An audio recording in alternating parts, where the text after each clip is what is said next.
Okay, in this presentation we are going to look at the gamma distribution, which is commonly used in financial maths, in actuarial maths, in insurance mathematics, partly as a way of aggregating random variables, policy types. I'll get into that shortly, actually. It's a sort of, it requires a little bit of theoretical detail as to why it would be used.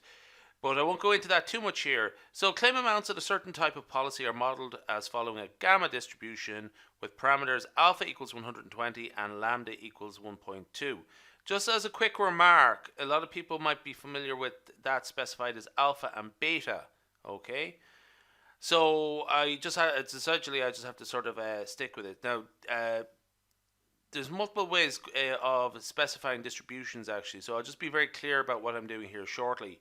Calculate an approximate, that means use a normal distribution, a value for the probability that an individual claim exceeds 120. So the probability of X being greater than 120 exceeds, that word is very important, giving a reason for the approach that you would use. Now, I'm not going to go too much into the detail about what the gamma distribution is about, but it does actually come up in actuarial maths and insurance quite a lot. The gamma distribution can be parameterized in terms of the shape parameter alpha and a rate parameter lambda. So this is the rate parameter, okay? Shape and rate, okay? Alpha and lambda. Now, and again, sometimes this might be denoted beta, okay? Now, just in case of any confusion as to how we're going about things, just remember alpha, shape, and rate, okay? Because just in case you see it written down some other way, using a different type of specification, and it just gets confusing. So shape and rate. Alpha and lambda. Shape and rate. So that we might sort of specify it like that.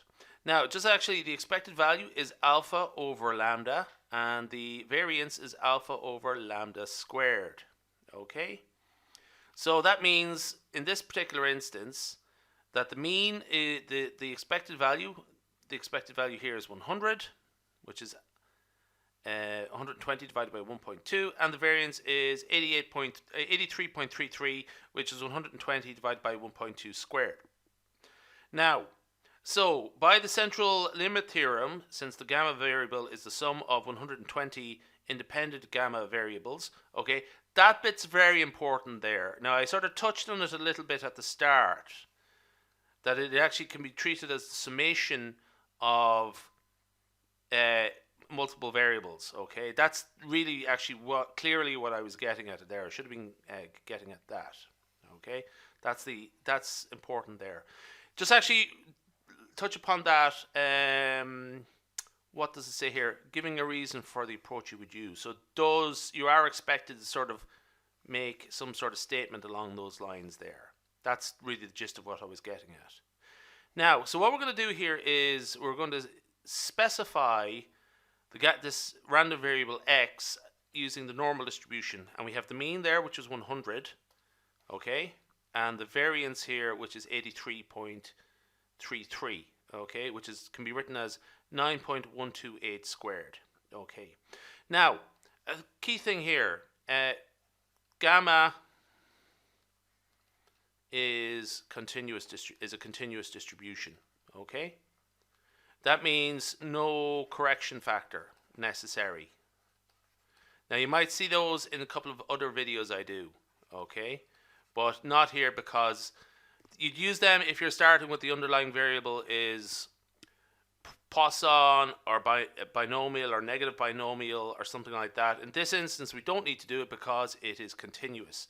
So we can actually just go straight in there, okay, and work like on that basis. Get the z-score, 120 minus 100 over 9.129. Okay, we get a z-score there of 2.191, and then we get our probability there of 0.014, so 1.5%.